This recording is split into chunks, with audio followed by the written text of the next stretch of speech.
By the way, Gigguk, I've seen that dono to mouse base. Oh, no, it's compared to what some other people were doing. I just wanted to do a small part. No worries. It's been a shit show, huh?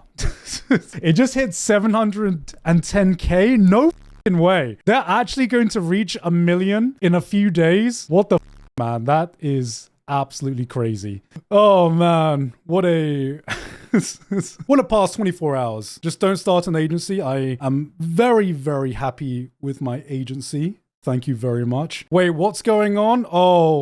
I wish I was you, man. I wish I was you. This past 24 hours, at least in this small little community, has been a shit show, to put it lightly. It's been an absolute shit show. And I'm not going to comment too much about it since I'm definitely like tangentially no one who is very, very much involved in the situation. But it has been interesting to watch from the sidelines. Should have put the VShojo situation is crazy in title for the views. No. I don't intend to talk about the VShojo situation for a long time. I was gonna guess that people were gonna ask questions about it. All I will say is that, yeah, it is a shit show. Normally, I don't comment on situations like this with agencies since I usually have not much interest in them. This time, I do have a personal interest in the situation that is currently unfolding and currently has been made public with VShojo. I can say that my personal associates, what is the law? My grandchild is no longer a part of VShojo, as she has publicly said on her Twitter, and I am happy that she can get out of this shit show with the least painful way possible, is what I will say, because some of the stories that have come out and some of the things that I've heard have even surprised me. A lot of people have been affected, and I feel so awful for, especially all the talents and everyone who has essentially been over by the situation. When I heard about what happened with Mouse and everything that she brought to light, I was absolutely disgusted. I couldn't believe it. I was actually speechless. I was like, no way this has actually happened. Like, just taking 500k from a charity like that is like, if there was a Disney villain who had this plot line, I would think that was like way too cliche of a plot line. And just to hear about some of this stuff happening IRL, I actually couldn't believe it. It was actually sickening to hear. And now it's not just Mouse. I've seen a lot of the other talents talk about their own personal situations. I can't speak on behalf of any of them, obviously, but it seems like a lot of them have been going through similar situations. A lot of them seem to have gone through similar issues and similar problems with VShojo over the years. And I can't speak on behalf of my granddaughter, but hearing some of the things from afar, it's a situation that I think a lot of people who have been involved with VShojo, from what I've heard, it's a situation a lot of people have experienced.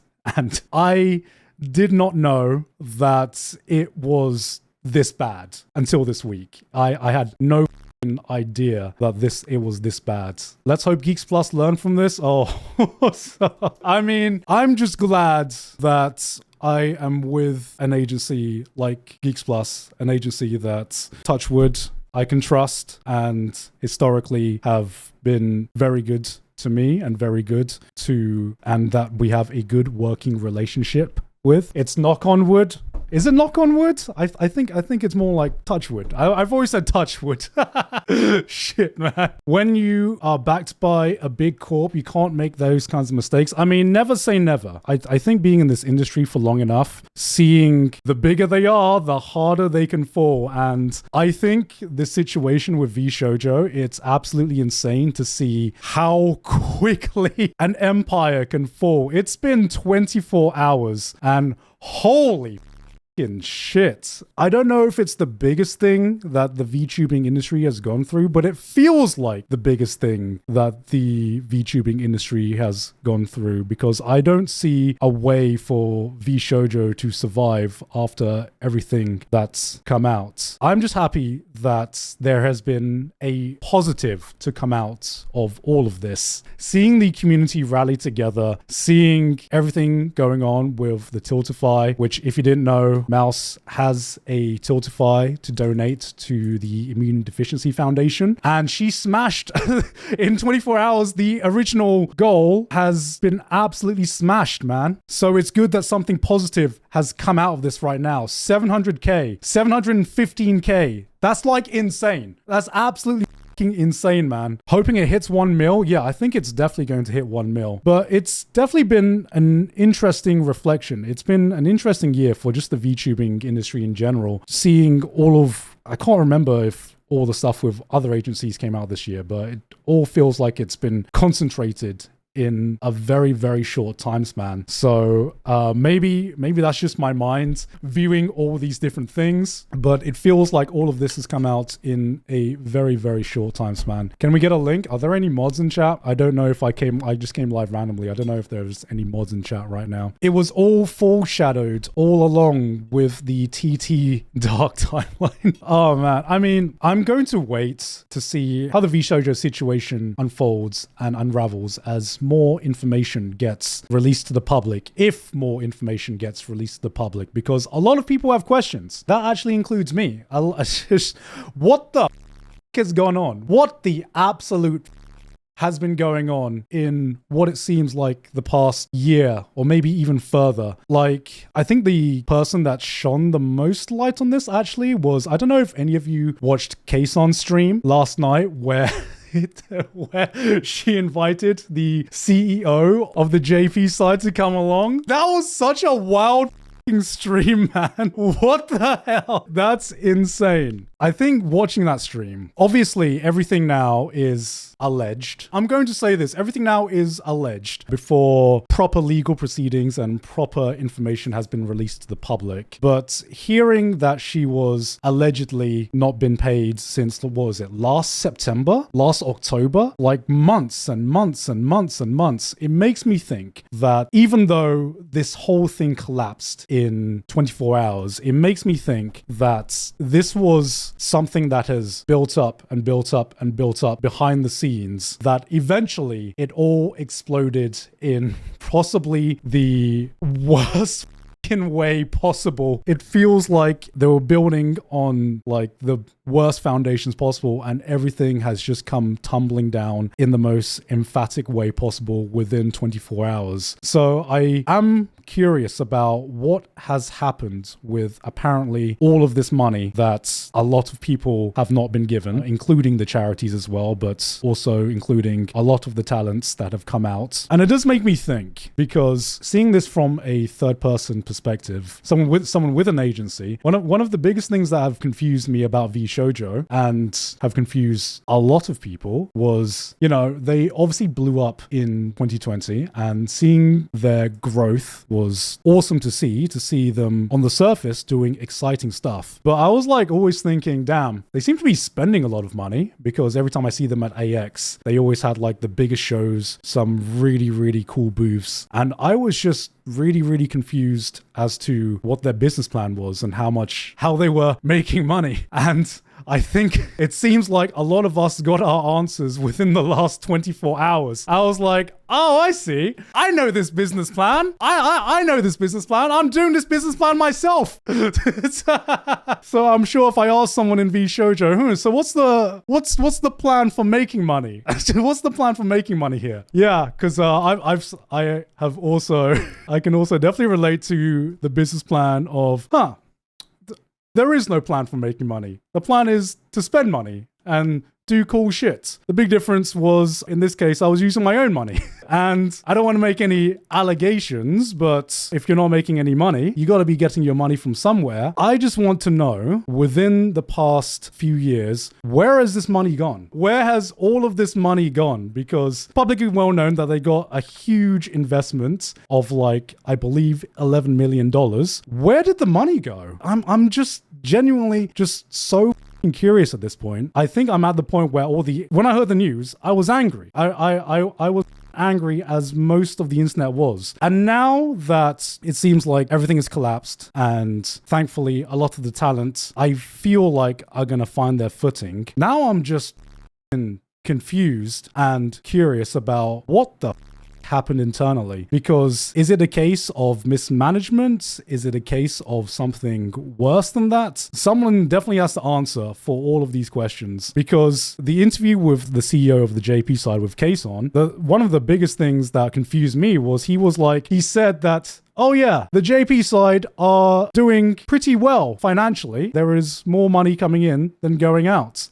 And obviously he could only say what I think he was allowed to say, because when Kason was like, can I get paid? He just turned silent. And it was such a wild moment to watch on stream, man. I think that was such an interesting stream, because it was such a trying to like read between the lines kind of stream about, here is the information that can be presented to the world. Please fill in the gaps based on the information that we can publicly say without getting sued for defamation. Because interestingly, he also said, I believe, that a lot of the JP staff did get paid, but they had to get a significant pay cut as well. So it just seems like this company was completely suffering financially for a long time. And so I just am so curious about, it is going to be a very, very interesting case study, I think, for future companies and future agencies about how the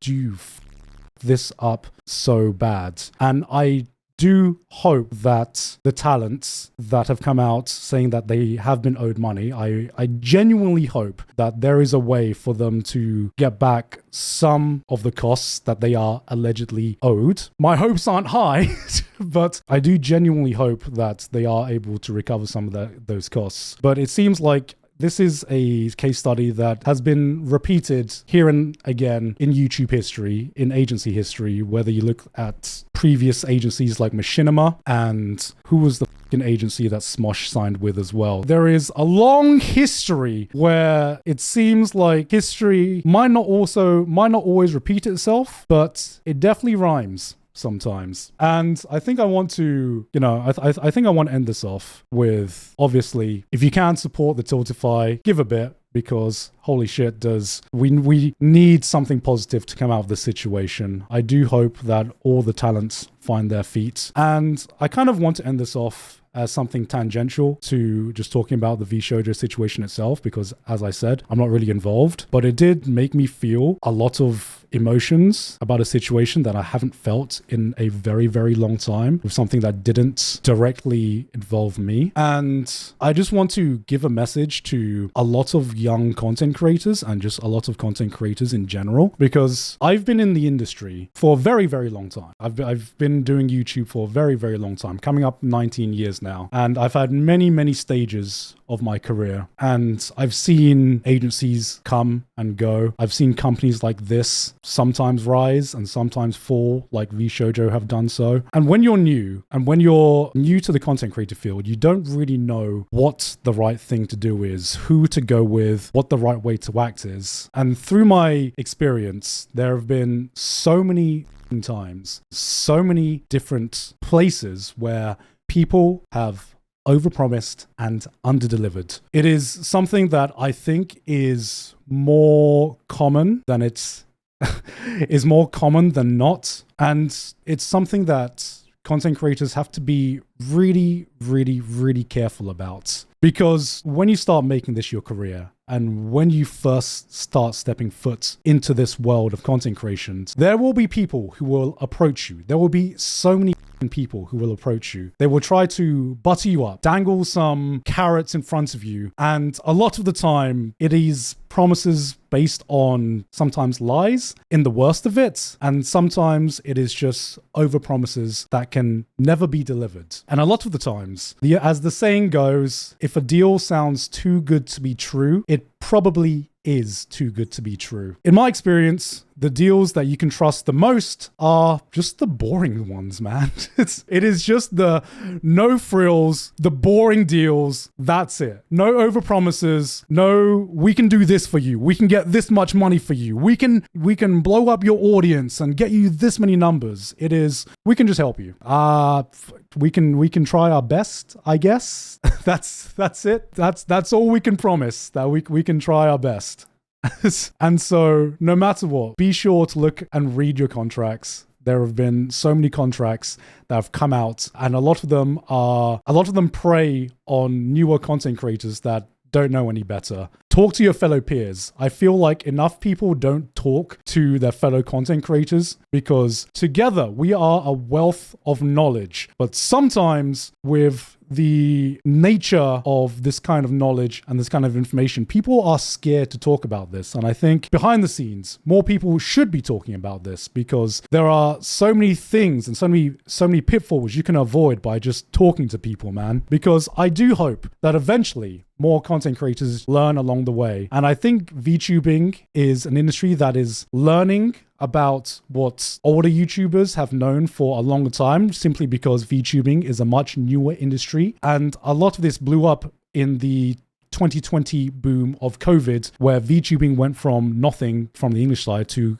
absolutely just skyrocketing in popularity. And when that happens, there's going to be a lot of people who come in and try to make money and try to take advantage of people. And I think now is the time where, unironically, I think VTubing might even go into a new era of healthy indie VTubers, because there are so many VTubers nowadays who are thriving independently, and they don't need a corporation to back them. They don't need a big IP, a big company to be behind them to thrive. And we might even see a more stable platform for VTubing going forwards, and might even be healthier. So that's pretty much it. Yeah, just be careful and talk to people, because a lot of people have a lot of experiences. And even I've been surprised sometimes, because just by talking to people, I know who to avoid. But right now, I'm a very, very cautious man. I am very, very cautious about who I work with. So it breaks my heart to see content creators getting taken advantage of. So I just hope it's something that happens less so in the future. I hope Hime is okay. I can say that Hime is okay. Can't speak entirely on her behalf, since that's not my place to do so, but I can say that she is doing okay, and she will find her footing.